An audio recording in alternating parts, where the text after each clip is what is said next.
Le cursus d'ostéobio est calqué sur le modèle universitaire. Il se compose de 5 années réparties en 2 cycles.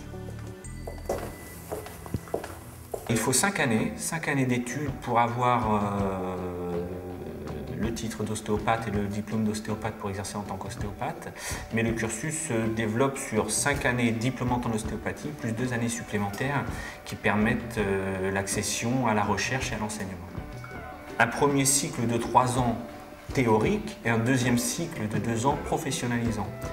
Si on séquence un petit peu plus cet enseignement, on essaie de faire un enseignement qui ne donne pas un diplôme d'ingénieur, on ne va pas jusque-là, mais sur le modèle de l'ingénierie.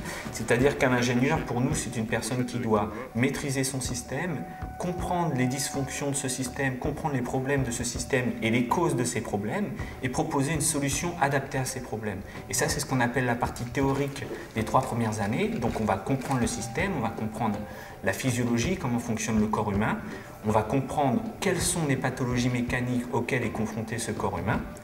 Donc ça, c'est comprendre comment ne fonctionne pas le système. Et la troisième partie, qui est la partie thérapeutique, pourquoi on fait des manipulations pour soigner les gens, c'est-à-dire pour passer de la partie mon système ne fonctionne pas à un retour à la normale. Les techniques, que ce soit des tests ou des manipulations, à l'école sont complètement adossées à la théorie. On n'apprend pas les manipulations, on n'apprend pas une série de gestes techniques pour apprendre une série de gestes techniques, on apprend des techniques en rapport avec une théorie. Ces 3 premières années théoriques comportent également l'apprentissage des techniques. On comprend dans un premier temps comment ça fonctionne. En parallèle, on apprend à palper, à toucher un corps humain, à repérer les structures. Ensuite, on apprend à tester ce corps humain pour voir s'il fonctionne correctement. Et là, on apprend en parallèle tous les tests. Et ensuite, en même temps qu'on leur apprend le but d'une manipulation et pourquoi on manipule pour traiter les personnes, on leur apprend les premiers gestes.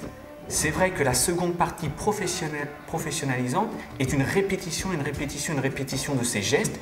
On a appris le pourquoi des gestes, on a appris la base de tous les gestes dans le premier cycle quand même.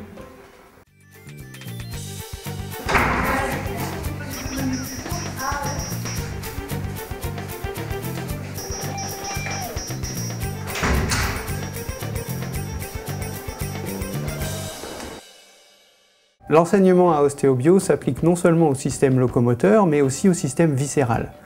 Les étudiants vont effectivement acquérir de la 2e à la 5e année des connaissances théoriques et des compétences pratiques qui leur permettront de faire face à des pathologies telles que les otites chroniques, les sinusites chroniques ou encore la constipation, le reflux gastro-œsophagien, etc. Chaque année est divisée en matières. L'étudiant doit avoir la moyenne dans chaque matière à la fin de l'année. Le découpage de l'année, c'est un découpage classique universitaire avec un premier semestre, un second semestre. Durant chaque semestre, il y a des contrôles continus et des contrôles et un contrôle terminal par semestre. À la fin de l'année, on fait la moyenne de la matière. Si l'étudiant n'a pas la moyenne à sa matière, il a la possibilité de la rattraper à la session de rattrapage. Outre mes fonctions d'enseignante d'anglais, j'aurai cette responsabilité de m'occuper des relations internationales. Mon travail va clairement consister à essayer de trouver des écoles qui ont des programmes qui ressemblent à celui d'ostéobio ou justement qui peuvent peut-être apporter un plus et trouver en contrepartie des écoles qui ont besoin des matières qu'ostéobio enseigne. Donc pouvoir permettre à un étudiant de partir, par exemple d'ostéobio, partir 6 mois, 1 an à l'étranger, suivre des cours en particulier et puis revenir, pouvoir trouver des équivalences dans les programmes, etc. La grande chance que nous avons en ostéobio, c'est d'avoir des dirigeants et des enseignants qui pratiquent régulièrement, soit en cabinet libéral, soit en milieu hospitalier. Et donc nos étudiants ont cette chance d'avoir un enseignement à la pointe de la connaissance en matière d'ostéopathie aujourd'hui.